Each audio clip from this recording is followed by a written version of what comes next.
Amir, thank you so much for taking the time to talk to me about the imagination dilemmas of your industry. I wanted to first start with a little bit about you. Tell me about you, all about you. What do you do, and all of that. Good morning, Lydia. Very nice to be invited and happy to be talking with you today. My name is Amir Banifatemi. I'm an entrepreneur and investor. My background is in engineering and research, but I very quickly went into the entrepreneurship game and worked in the medical field industry and was successful at it and started investing very early on as an angel investor. But helping understanding societal problem, economic problem led me to learn more and trying to understand more the social fabric and how economy works and gradually be interested in the global problems of the world and how we should pay attention to a sustainable life and got interested in the sustainable development goals and since then have been an active student of making life better for us in my own way. Because of my background in technology and engineering and AI, naturally I gravitated between the intersection of AI and sustainable goals, and this has been my journey in the past 10 years. Currently, I'm Chief Responsible AI Officer at a company called Cognizant, which is a very large service provider, IT service provider in the world. We have 350,000 people in many countries. We have organizations to really implement AI solutions and to transform their businesses through those solutions. That's an interesting role because responsibility and making AI useful is an important part of what everyone should be doing. So the responsibility I have been given is really to help internally deploy and develop metrics, systems, processes, governance around how we understand data and AI and implement it internally, but also how we can help clients to do that. But beyond that, as we have discussed, you and I before, my passion for what I called AI for good, which is evolving in my head right now, has been to really think about how we can be responsible with AI across all aspects of life, not enterprise and businesses. It's about longevity, it's about education, it's about sustainability, it's about how we imagine the future, how we drive everyone's interest and give everyone agency. So that's what I'm interested in and what I'm working towards and learning every day, of course. That's a wonderful broad mandate that you have. And given the work that you do with responsible AI and the AI circles that you move in, what are you observing that people struggle to imagine? So I already know that, technology is moving really fast, and so all of us are struggling a bit to imagine, but particularly in the spaces that you move, what is it that you're observing that people are struggling to imagine? Imagination is an interesting word because I don't encounter in my daily routines and conversations the conversations are related to imagination. I Hmm. don't see people feeling that they're incapable or not finding solutions. There is a lot of ideas, a lot of solutions out there. What I'm seeing from the responsive AI perspective is that there is numerous conversations around how we can employ AI to be fair, AI to be responsible in the way that it's is using the right data, in the way that it's using proper provenance, in the way that is gender balance, in the way that it helps businesses grow properly. Those are typical compliance, right? The regulation forces are pushing that. What I don't see imagination is in the intersection of regulation and economic growth and technology progress. Let me dive a little bit into that. Yeah. The regulation part is that we want to make sure that AI systems are safe. And Hmm. the EU Act is one example of that. There's layers of risk that have been deployed, but we don't have any standards towards that. At the same time, some of the countries are adopting partly similar narrative as the EU Act or have less regulatory pressure at all. So businesses are in that midst trying to figure out if there's any standards they have to abide by or to have to be compliant with, or they can deploy AI system in many manner that makes sense for that business. Unfortunately, we cannot deploy AI without paying attention to users and how it impacts their life, sustainable Hmm. impact of AI, and so forth. So what I'm seeing is that businesses are a little bit uncertain, and this is where the Hmm. imagination gap starts, about how Hmm. to innovate without lack of clear guidance on the regulatory side, but also on the standards side. So that's one aspect of lack of imagination. Businesses want to grow, they have many ideas, but they have also clients, and their product have to match the requirement of their clients. And there's a gap between what they want to do and what the market wants to do. So there's no alignment on imagination about what the future should look like. Businesses have also a mandate of running business day to day, paying employees, making sure they're happy, aligning with their communities, and building around the global agenda. The question is not that much imagination gap from businesses, is that how they can actually think about the future in a way that connects their current business with a potential of people's happiness and well-being, either their employees or society as a whole. So I don't see a problem on imagination businesses. I see more questions about how to maneuver and drive businesses as a whole. Now we're talking about businesses. If we can talk about society, is a different thing. But to me, it's not a gap of imagination necessarily. If I want to focus on imagination, because you asked me to, we cannot be isolated in inventing or coming up with imaginative solutions, because we cannot playing that game single-handedly in a society that is so connected with each other. Businesses have to deal with partners, they have to deal with, as we said, with regulations, with many constraints, and you cannot be free and alone to imagine something. That imagination has to bring everyone together. This is really too. So having a common narrative and moving forward in that together is what you're talking about, if I understood correctly. It could be a common narrative, but it could also be a common objective. The narrative could be different, but the alignment should be around the target that we all see happening. For instance, if we talk about a moment where AI can help every human learn faster, if that is an objective, how we can reach that? Well, some will talk about education and how we can educate majority of people to learn faster and better and put effort and support and resources towards that. A government may want to do that, and company may want to do that, but it comes at a cost. And businesses wanting to be efficient cannot necessarily put resources towards that. They need to hire the best. So just on that conversation is about empowering people to be educated and learn faster. There are so many choices to be made by a company or by an organization. So if we have a common goal at the societal level, by leveling the playing field and make sure everyone is able to leverage AI fully, that's something that could align a number of organizations to get there. Today, we don't have that.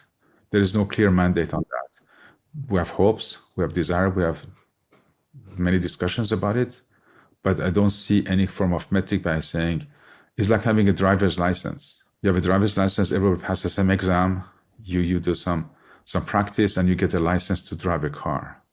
So you level the playing field on that front. Some have a better driver's license, they can drive trucks or boats or planes or bikes, but there's a driver's license. That helps basically frame, the level of understanding and the minimum requirement. So if we can have something like this in terms of AI empowerment, it will help drive a common objective. That's right, because we're going to have commonly understood benchmarks. Yes, benchmark is a good term because it helps us measure against it. And also leverage people in different ways. And I imagine right now we have still to see like the very niche areas of AI come up, like dentistry and AI, et cetera, et cetera. So eventually we're going to have all kinds of different standards around AI and different particular industries as well.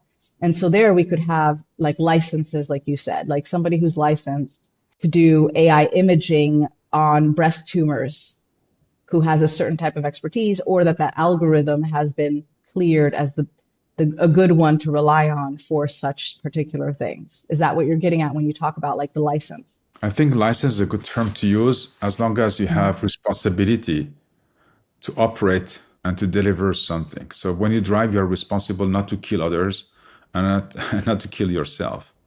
But in terms of literacy, I don't think we need a license. We need a minimum requirement of knowledge, like a degree. And then if we have to operate like a dentistry operation or a car or or making a decision on financials or radiologist, yes, a license could be used.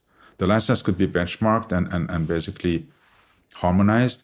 A degree is how much do you know and how much you have learned to be able to understand the risk that you're taking, what you can do with it, self-learn if needed, communicate with others, associate with others, collaborate, and be in a position to make decisions based on facts and not be misinformed or manipulated. So in the world of AI, manipulation is going to be rampant, not because of bad actors, but because of all this autonomy we create around us that has no guardrails at all.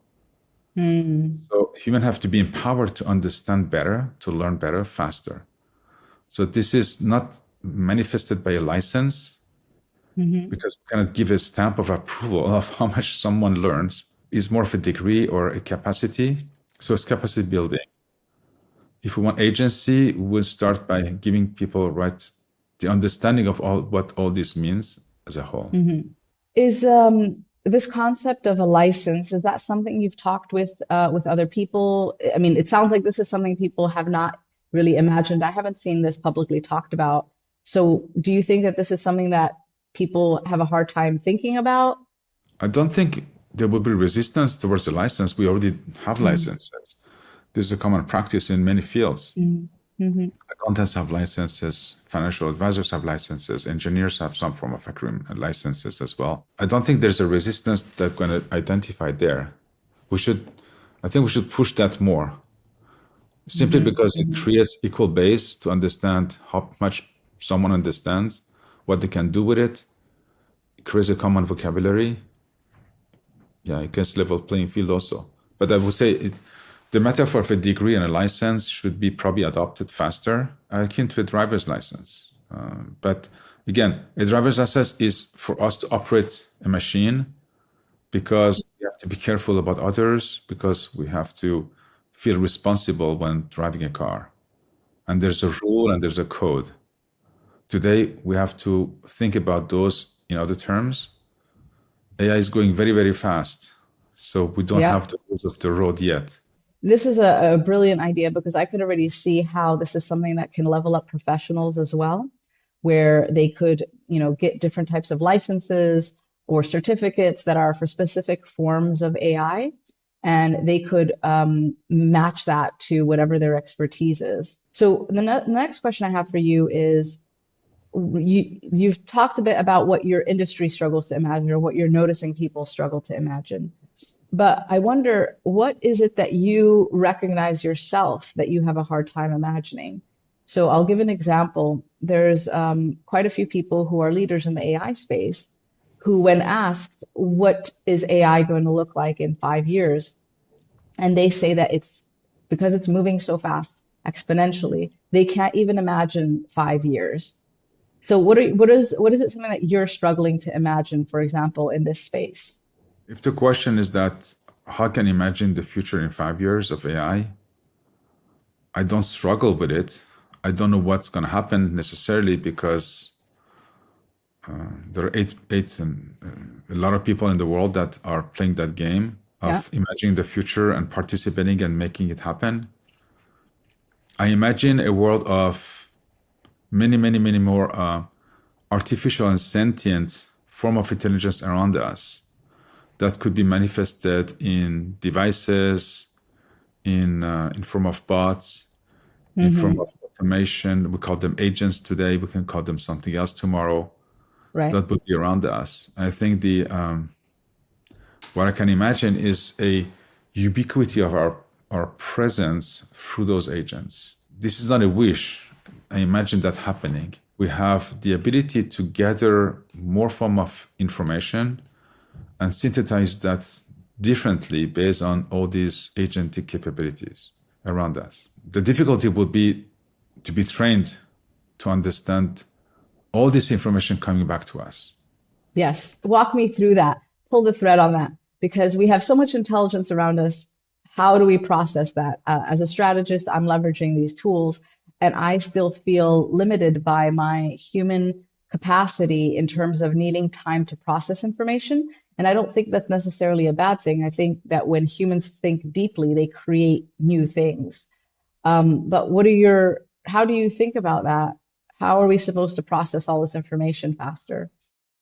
We brought it, of course, from an individual perspective on our daily lives and a business perspective as well. From human perspective, you can imagine that you're interested in painting and cooking and travels and Hmm. trading and sport and so forth, and you have some ways to engage into a little bit of that world through a metaverse or through some form of agentic conversation or participation, and you have time to absorb that knowledge that you have gathered and make sense Hmm. of it and put it in context and find enough time to absorb it in your body to really feel it. So the speed of information that you can gather may not have enough space to be ingested and Yes. make sense of it, right, in a reasonable amount Yeah. of time. So we're going to basically be faced with like a funnel where you have too much information that you have to fit into a very tiny tube and leave it there, right, to find this meaning.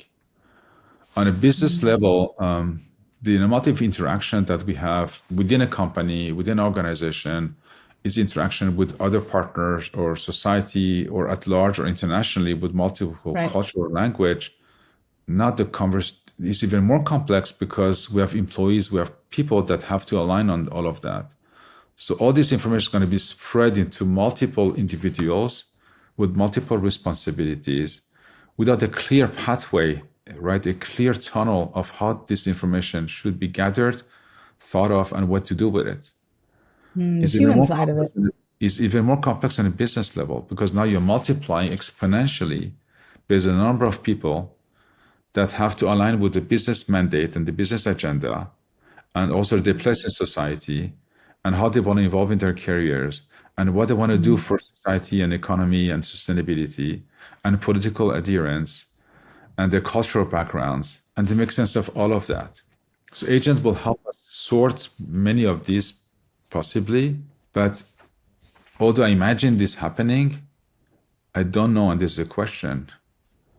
What mechanism are we finding or thinking about to help align our understanding of the world with all this intelligence around us? I think today we have five senses and we drive with our five senses. We acquire knowledge through sight and hearing and reading and understanding. I think AI in 5 years or 10 years will help us with new forms of sensing, but we may not have developed yet the methodology or the ability to understand them. This is really profound because the more sensors we have, for example, we can't see through the electromagnetic spectrum. However, sensors can. And then algorithms can process that data. And so we are able to see that. And there's a nonprofit called Earth Species that's trying to, for the first time, create intraspecies communication so that humans can interact with whales and birds in their native language. And this would be profoundly changing the way we interact with our Earth, this other species on Earth, and that it's maybe it's not a sense, but it becomes another language. And so, how do you think that we should go about when we start to learn these new things and ways of doing things? How do you think we should mentally prepare as humans for it? Of course, with a little bit of meditation and readiness, but the metaphor of a sunglass would be a good one. There's going to be too much sunlight, and we need to Yeah. protect ourselves from the sunlight first to be able to be comfortable and gradually adjust, right, to the luminosity of that room gradually. It's not going to be easy. We have been Mm. evolving biologically since the beginning of time. Now we are in a moment of time where possibly we'll have, because of the new sensory capabilities, also evolving with AI around us, with some form of Mm. AI sentient or being around us. And that will probably start a new form of evolution that is not just biological. It's Hmm. not going to change the biological being, but it's going to augment it in some ways. And that's probably a way for us to think about because it's going to change the way we communicate, the way we interact with each other, the way we understand each other, maybe deeper in some ways. It's fascinating. But I think the way we do business today is very poorly designed, right? We're just working probably with 18th century, 19th century concepts in a 21st century where we have to find new ways of being and we have not adjusted. We're still very, very, very slow. We have a lot of inequalities. We're still struggling to explain the obvious.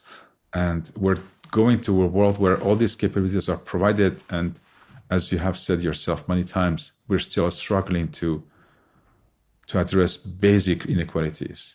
So that I think is challenging. So the game of imagination here is to imagine how we can shortcut that, how we can find leapfrogging ways to really go from a world of inequality to a world of abundance. I like that. With full understanding of what it means, not just transporting ourselves to a different world.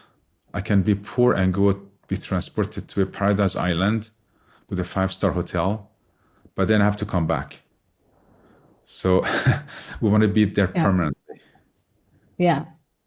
I really like that way to put it, that we need to leapfrog from inequality into abundance while leveraging all these tools.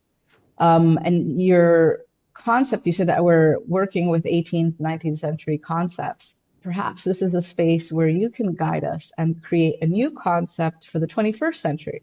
Well, I think we're all working towards that. Yeah. It comes from a concept of not being, while we respect traditions and all the cultural artifacts that surround us and what we care about, being human and humanity and connection with each other, trying to be able to be projected in a world of possibilities where we erase all the inefficiencies and have the courage to do that. So I think imagination should work with courage. You cannot have imagination without boldness and the ability to take ownership of change. That's a wonderful place to end our conversation, that we need to have courage to imagine in this new era of artificial intelligence. Thank you so much for taking the time to speak with me. With pleasure, Lydia. Happy to talk to you always.